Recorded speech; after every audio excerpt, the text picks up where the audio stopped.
Beauté les amis, j'espère que vous allez bien, moi ça va. On se retrouve aujourd'hui pour une nouvelle story time les gars.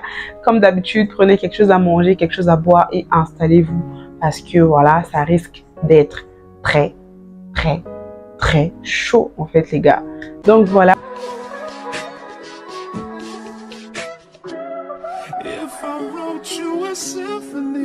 Donc voilà pour l'histoire d'aujourd'hui. On est en juin, juillet, août 2023. Je suis vraiment dans une période où je cherchais comment me faire de l'argent. J'étais donc en perpétuelle recherche. J'étais là tout le temps scotché à mon téléphone, à mon ordinateur parce que je cherchais comment multiplier mon argent en fait. Et donc, dans cette période-là, Rita, qui est ma copine, pour ceux qui ont vu la story time, ma première story time, donc Rita en fait me propose un business, mais un business, waouh les gars, tenez-vous prêts. Rita me fait savoir que mon argent peut se multiplier en fait sans pourtant que je puisse faire aucun effort les gars, aucun effort. Le business que Rita me proposait en fait, c'était de donner mon argent et en échange de quelques mois, quelques semaines, ces personnes pouvaient me rendre mon argent, mais avec un petit pourcentage en plus. Donc, ça dépendait vraiment de comment la personne allait procéder et de combien de temps, voilà, de combien de temps la personne allait durer avec l'argent. Donc, il y avait des petits pourcentages comme ça. Donc, c'était le prêt d'argent. Donc, Rita me parle de ça. Moi, je suis éblouie. Je demande à Rita plus d'informations. Je lui demande, mais est-ce que les gens ne vont pas fuir avec? Elle me fait savoir que non, pour l'heure, elle a déjà commencé avec ce business-là et jusqu'alors, en fait, ça ne l'a pas posé de soucis. Ça ne l'a pas posé de problème. Donc, moi, je dis à Rita, ok, vas-y. Donc, on va tester avec un petit 50 000. Comme ça, on va voir si l'argent revient. Vous voyez un peu. Donc, les conditions pour prendre l'argent, c'était que la personne devait laisser son passeport, la personne devait laisser un gage, un truc en tout cas qui valait l'argent que la personne voulait et un petit truc que la personne allait écrire et signer, voilà. Donc en vrai, c'était ça. Donc la première personne à qui j'ai fait prêter mon argent l'a rendu très facilement avec des pourcentages et tout. J'étais tellement contente et c'est comme ça en fait que j'ai pris l'habitude en fait de donner mon argent.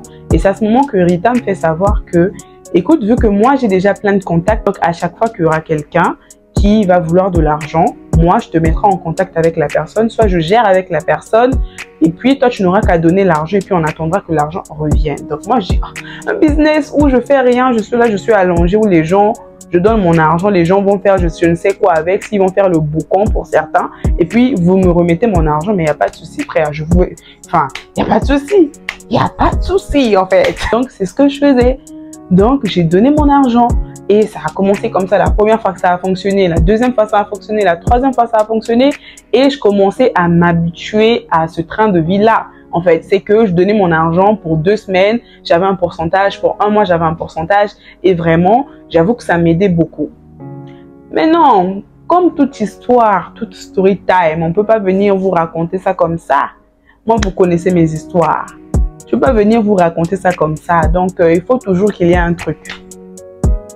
Comme j'ai l'habitude de dire, je pensais que ça allait s'arrêter là. Mais non, ça ne s'est jamais arrêté là. Il faut toujours qu'il y ait un truc. Maintenant, ce truc, tenez-vous prêts.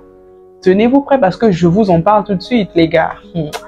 Ce truc, c'est que il y a un jour, donc Rita me contacte, elle me laisse des messages sur WhatsApp et elle me fait savoir qu'il y a quelqu'un qui voudrait en fait 50 000 francs comme prêt d'argent. Donc moi je lui dis ok et tout, j'ai les 50 000 francs, donc comment on procède et tout.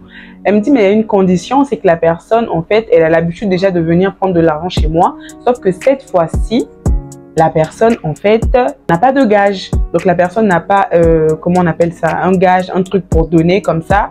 Moi j'allais garder le temps que la personne puisse me rembourser mon argent. Mais sauf que la personne avait avec elle son acte de naissance, son passeport et autres. Donc elle me dit tu peux lui donner, moi je lui fais confiance et tout, il va te rendre ton argent, il n'y a pas de souci. Donc moi je dis il n'y a pas de souci, j'arrive et tout, je rencontre la personne, on signe un petit truc et la personne je lui rends les 50 000. Donc on s'entend à ce que la personne puisse me rembourser dans 2 semaines. Une semaine passe, 2 semaines passent, pas de nouvelles, pas de nouvelles. Donc moi je me dis est-ce que je dois écrire à Rita pour lui faire part de la situation ou j'attends tout simplement que la personne puisse m'écrire parce que des fois, il y a des retards de 2-3 jours. Donc, 2 semaines, 1 jour passe, 2 semaines, 2 jours passent, 2 semaines, 3 jours passent, 2 semaines, 4 jours passent. Moi, je me dis c'est trop. Donc, à ce moment-là, j'écris en fait à Rita pour lui faire part du problème. Donc, Rita me dit non, écoute et tout, même moi, je vais l'écrire. Toi aussi, écris à la personne en disant on va l'appeler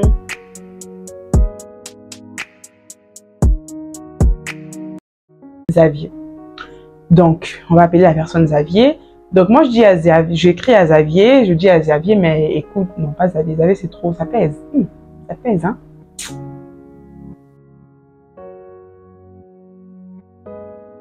Voilà. J'écris à Rob. J'écris à Rob, je dis à Rob, mais écoute, là, ça fait déjà 2 semaines, quelques jours, tu me fais pas signe de vie. En plus de ça, c'est moi qui dois t'écrire, alors que c'est mon argent. Ça, franchement, je ne cautionne pas ça et tout. Donc, c'est là que Rob me dit, écoute, non, je suis désolée, là, j'ai eu certains soucis, je vais te rendre ton argent. Si tu veux, je prends même les jours et tout, les jours qui sont en train de s'ajouter, je prends ça, je vais te rembourser. Si une journée, c'est 1000 francs ou 5, franchement, moi, je te rembourserai ton argent, tu n'as pas à t'inquiéter et tout. 2 semaines passent, 3 semaines passent, on tend vers 1 mois. On commence à tendre vers 1 mois. Donc moi, je commence à mettre la pression à Rita. Je dis, Rita, mais toi, ton gars, tu m'avais dit, il était sûr. Là, regarde, nanana et tout et tout. Dans les jours qui suivaient, je reçois le message de Rob qui me dit, non, écoute, je vais prendre, finalement, j'irai jusqu'à 1 mois, comme ça, je te rembourse ton argent. Il me donne même une date et tout. C'est parce que j'ai plus les captures, sinon j'allais vous mettre ça là. Je pouvais même mettre leurs photos, en fait. Bref. Donc, j'attends. Les 1 mois arrivent.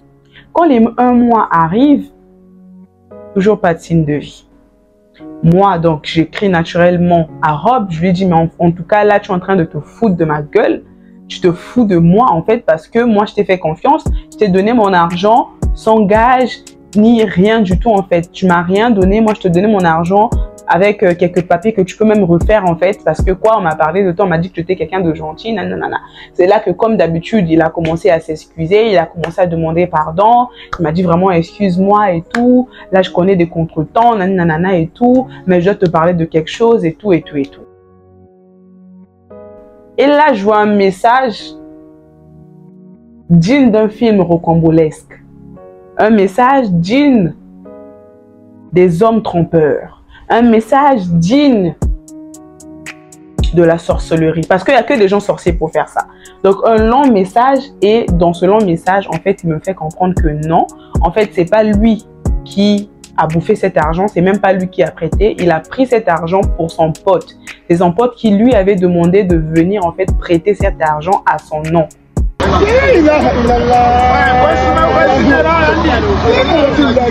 Donc, c'est ce qu'il a fait. Là, ce pote, tenez-vous prêt, ce gars avait déjà un prêt d'argent chez Rita.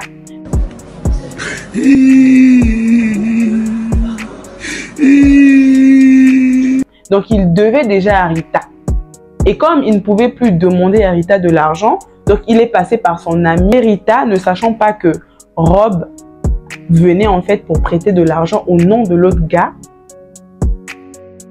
Rita m'a présenté au gars. Rita m'a présenté à Rob. Les gars. Donc c'est là, vraiment, je sentais la colère monter en moi. Je sentais les démons. En fait, je commençais à sentir les démons. Je me suis dit, non, c'est pas possible. Je suis en train de rêver. Non, peut-être c'est un rêve. Est-ce que je peux me gifler là? J'essaie de me gifler. Non, c'est un rêve en fait. C'est un cauchemar. Parce que ça s'est toujours bien passé. Pourquoi cette fois-ci, ça pourrait mal se passer? Donc, c'est là qu'il me laisse ce long message. Il me dit vraiment, excuse-moi et tout. Vraiment, même là, j'essaie de le joindre. Et de un, il n'a pas de téléphone. Quand j'essaie d'aller chez lui, je n'arrive pas à le retrouver. Donc là, tout ça retombe sur moi. Je serai obligée de payer cet argent-là. Je ne sais pas comment je vais faire. Donne-moi un peu de temps. Dans 1 semaine, je te rembourse. Nanana. Donc, c'était devenu comme ça. Donc, à ce gars-là, on va lui donner comme nom... on va lui donner quoi comme nom? Escroc. Donc, Escroc et Rob, c'était des amis. Donc, ils se connaissaient. Et pour être un peu plus clair avec vous, donc Rob et Escroc, en fait, se connaissaient. Et c'était des amis. Et c'est Escroc qui a demandé à Rob de venir prêter de l'argent à Rita. Rita n'ayant pas assez d'argent sur elle, elle m'a donné la passe, en fait. Elle m'a donné la passe. Il me laisse le long message, il s'excuse que non, laisse-moi au moins 1 semaine, 2 semaines, je te rembourse ton argent, vu que là, je n'arrive pas à le retrouver. Oh ouais, ce petit, moi, je vais le tuer, je vais le frapper, je ne tolère pas ça. Il commençait à me dire des choses comme ça en mode qu'il était très en colère contre son ami escroc. Moi, j'ai dit, en tout cas, c'est pas mon souci. C'est toi, tu es venu emprunter de l'argent, donc c'est à toi de rembourser, en fait, car c'est à toi de rembourser. Est-ce que vous voulez que je rigole? Non. Rob nous dit, écoutez, vraiment, excusez-moi et tout, si vous voulez, on peut faire en sorte de l'attraper, en fait, on va attraper le gars, on va lui faire un petit piège, comme ça, dès qu'il arrive, moi, je vais venir et tout. Donc, on s'est entendu comme ça. Et escroc, ne sachant pas que Rob nous avait dit toute la vérité, escroc repart vers Rita pour lui dire que non, écoute, j'ai besoin d'un autre prêt d'argent, je te rembourse l'autre argent, mais j'ai besoin d'un autre prêt, nanana, et tout. Donc, Rita, elle rentre dans le jeu. Elle fait comme si que voilà, elle voulait vraiment prêter de l'argent, elle lui donne rendez-vous chez nous et tout et tout. Donc, il arrive, bien évidemment, on le ramène à la terrasse, on est tous à la terrasse et tout. Et nous, on fait directement signe à Rob pour qu'il puisse venir en fait. Comme ça, il allait voir son pote et ils allaient pouvoir régler leurs soucis. C'est que nous, on est à la terrasse, on est à 3. Donc, il y a Rita, il y a escroc et il y a moi. On est là, on attend en fait. Et direct, on voit c'est Rob qui arrive, une bouteille à la main, les gars. Une bouteille à la main, il casse la bouteille par terre et il rentre directement. Il met la bouteille sur la gorge de escroc. Il a mis sa bouteille sur la gorge de escroc. C'est à ce moment-là, en fait, que nous, on s'est dit, bon, écoutez, on est venu pour étudier, mais aujourd'hui, là, vraiment, on va en prison. Aujourd'hui, on ira en prison. Parce qu'on ne s'est pas entendu comme ça. Donc, il met la bouteille sur la gorge de escroc. Il commence à menacer escroc. Il commence à parler. En fait, il y a un verlan que les Gabonais parlent. Franchement, si tu n'es pas du milieu et tout, pourtant c'est français, mais tu comprends absolument rien. Et donc, c'est ça qu'ils étaient en train de se dire entre eux, à menacer son ami, la bouteille à la gorge, que ouais, moi je vais te taper, moi je vais te tuer et tout et tout. Tu prêtes de l'argent, tu ne me dis pas, tu prêtes de l'argent alors que tu avais déjà des prêts d'argent, nanana et tout et tout. Il a commencé à dire un peu du n'importe quoi. Donc, nous, vraiment, on n'était pas là et tout. Et c'est à ce moment-là, en fait, que nous, on lui dit, écoute, nous, en tout cas, c'est pas notre souci. On ne sait pas comment vous allez faire, mais vous devez rembourser notre argent parce que vous devez à Rita et vous devez aussi à moi, en fait. C'est à ce moment que Rita a une idée magnifique. Elle a l'idée, en fait, de prendre le numéro de la mère de escroc pour l'appeler directement. Donc, on prend le numéro, on lui demande le numéro de sa mère, comme mode qu'il n'a plus de téléphone. On a dit, mais le numéro de ta mère, quand même, tu peux pas oublier le numéro de ta mère. Donc, tu vas nous donner, en fait, le numéro de ta mère. Donc, c'est à ce moment-là, après quelques menaces chez son pote Rob, donc il finit par nous donner le numéro de sa mère. Donc, on finit par contacter sa mère le même jour devant lui. Il parle à sa mère, il se téléphone à Rita. Rita salue la mère poliment, que maman écoute, votre fils en fait, et voilà, elle fait en fait l'état de la situation, que votre fils, il a prêté de l'argent, nanana, et tout, et tout, et tout. Quand on a essayé de prendre la totale, de comptabiliser, ça, il nous devait en tout cas dans les 250 000. Il nous devait dans les 250 000. Donc c'est là que sa mère lui dit, sa mère en tout cas nous dit écoutez et tout, je vais essayer de parler à son père parce que nous aussi la situation aussi au Gabon c'est pas trop ça, on va essayer de parler à son père, est-ce que vous pouvez me le passer? Donc on passe le téléphone à escroc. C'est à ce moment que sa mère lui parle, nous tous on est là, on écoute que non, toi finalement les dettes en question ça ne finit pas, c'est pas la première fois qu'on nous contacte pour ça, finalement toi qu'est-ce que tu fais avec l'argent qu'on t'envoie là-bas, est-ce que tu étudies même? En fait, donc voilà, sa mère était vraiment abattue. C'est là qu'elle a commencé à dire comment je vais faire, tu m'as tué, ah cet enfant, qu'est-ce que je vais faire de cet enfant, depuis qu'il est au Sénégal il fait que faire la bêtise, fait que faire la merde, comment je vais faire et tout. Elle était vraiment dépassée et c'est là qu'elle nous supplie, elle nous dit écoutez les filles, je sais que c'est votre argent, que vous êtes étudiants là-bas, mais vraiment ne l'emmenez pas en prison, je vais payer cet argent et tout et tout. Et c'est là que Rita lui dit mais maman, vous comptez nous payer au moins quand? Comme ça au moins on sait la date et tout et tout. Oh non, même dans 1 semaine je vais vous faire signe, je vais vous laisser un message, mais je dois d'abord parler à son père, je peux pas vous donner une date comme ça et tout et tout. Donc après on s'est dit ok, et c'est à ce moment-là que Rita et moi on est repartis dans notre appartement et Cobb et escroc vont aussi chez eux et tout. À ce moment précis, on avait le numéro en fait de la mère de escroc. Donc, 1 semaine passe, On allait maintenant à 2 semaines et tout, aucun signe de vie. Sa mère aussi ne nous écrivait pas. Et c'est à ce moment qu'on décide d'écrire à la mère de escroc. Donc on lui laisse un message. C'est parce que j'ai perdu les messages, mais en tout cas si j'arrive à retrouver, je vais vous montrer ça. On lui laisse un beau message, un message vraiment, voilà, avec politesse, parce que voilà, même si son fils a prêté de l'argent, ça reste une mère. Une mère, faut la respecter en fait. Donc on lui laisse un message qui, écoutez maman, depuis là vous ne nous avez pas fait signe, nous on a vraiment besoin de cet argent parce que même nous là c'est chaud, la maison on n'a pas payé, nanana. On essaie de donner des avances en fait, histoire qu'elle puisse quand même aussi avoir pitié de nous et nous rembourser notre argent. Et c'est là que la maman là, elle nous lâche d'abord des vues, elle ne nous répond pas. Et après elle nous laisse maintenant des messages parce qu'on laissait des messages, elle lâchait des vues, elle répondait pas. Et c'est à ce moment que Rita aussi me dit mais il faut l'écrire et tout. Donc moi si je lui laisse des messages, elle regarde les messages, elle répond pas. Et à un moment elle revient, elle nous dit écoutez, de toute façon, moi je vous avais pas demandé de lui prêter l'argent là. De toute façon, on va pas aussi rembourser l'argent là. Si vous voulez le tuer, tuez-le. Si vous allez lui faire, je sais pas, lui ramener en prison, faites-le. Ça c'est votre problème, nanana et tout. Là, on commençait à sentir en fait que la mère n'était pas d'accord. Et elle nous dit, de toute façon, c'est pas la première fois. C'est sûr que vous vous êtes entendus là-bas. Comme ça, vous allez nous escroquer. Vous allez avoir notre argent. Si c'est ça, en tout cas, ramenez-le en prison. Faites tout ce que vous voulez de lui. On va pas rembourser cet argent-là. Nous, on lui fait comprendre que non, maman, c'est pas ce que vous pensez. C'est vrai que votre fils a pris de l'argent chez nous et c'est pas une blague en fait. On va pas pourquoi on va blaguer et tout et tout. Sa mère dit vraiment, niette, elle va pas rembourser cet argent. On n'a qu'à faire tout ce qu'on veut de lui. Donc, on a laissé tomber parce que ça commençait à devenir chaud pendant un moment. On a laissé tomber, on n'écrivait plus à la maman et on n'arrivait plus donc à contacter escroc parce qu'apparemment, il n'avait plus de téléphone. On essayait de joindre Rob qui laissait tout le temps des messages que non, excusez-moi, ce genre de truc et tout. Et dites-vous qu'on en avait marre. On en avait marre et moi, franchement, je commençais déjà à pleurer mon argent. Hein? J'étais là déjà, je commençais à pleurer mon argent. Je dis oui.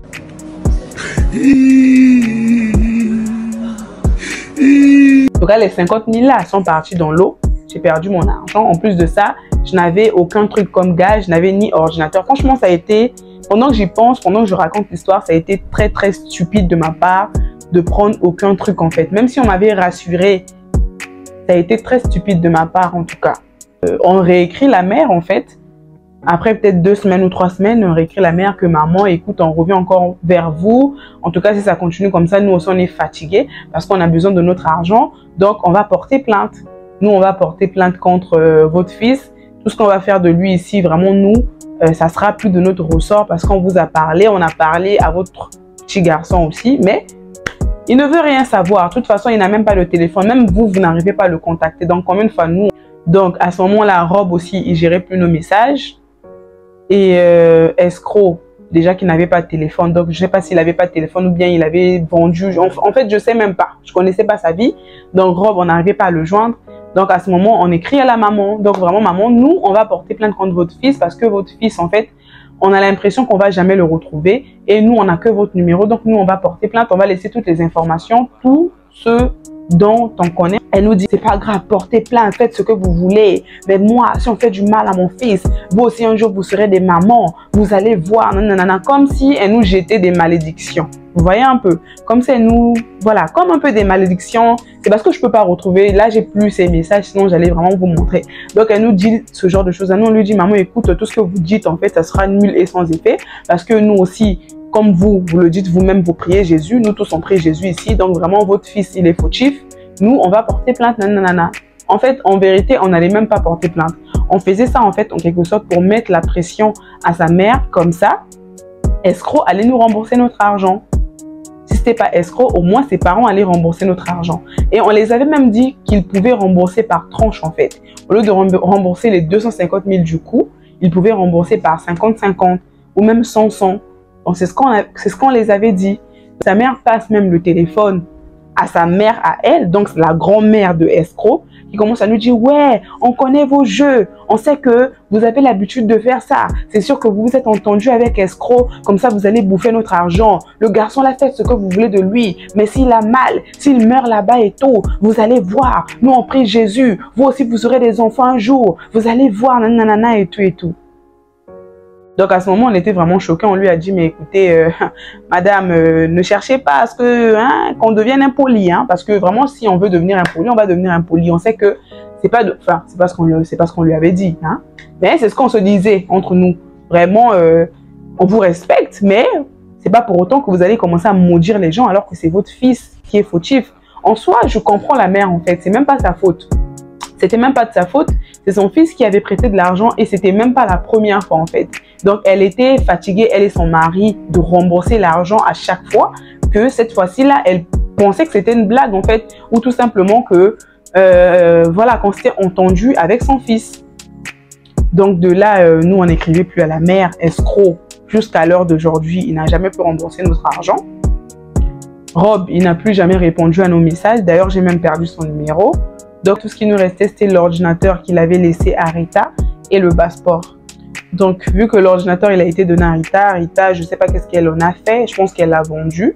Mais donc au final, moi j'ai perdu mes 50 000, plus les intérêts et autres. J'ai mal au cœur. Bref, 50 000, c'est le prix d'une perruque. Tout on a peut-être tapé crise en plein direct. Bref. Donc au final, on n'a plus de ces nouvelles, que ce soit des nouvelles d'escrocs, que ce soit les nouvelles de Rob, que ce soit les nouvelles de sa mère. Franchement, on a laissé tomber, on a tout remis à Dieu. Donc les gars, on arrive à la fin de cette vidéo. Tout ce que je peux vous donner comme conseil, c'est de ne jamais, jamais prêter votre argent.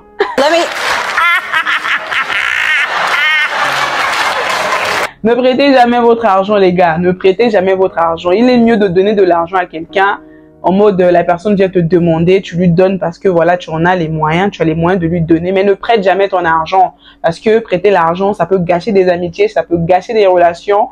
Vous pouvez devenir ennemi en fait. Vous voir dans la rue, chacun de vous va passer l'autre en fait. Vous n'allez même pas vous saluer parce que quoi? Il y a une histoire d'argent. Vraiment l'argent, je sais pas qu'est-ce que l'argent a, mais ça a un pouvoir de diviser les gens. Donc franchement les gars, tout comme l'argent réunit les gens, elle peut diviser aussi. Donc faites très attention. Ne prêtez jamais, jamais, jamais votre argent. Et Khalifa, si tu vois ce message,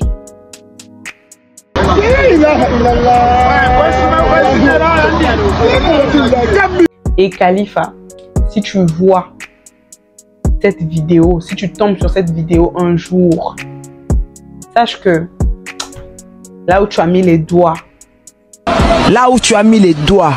c'est les fesses.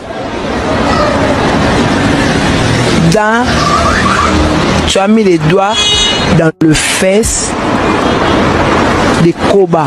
Comment on appelle Koba en français? La tortue. Voilà, la tortue.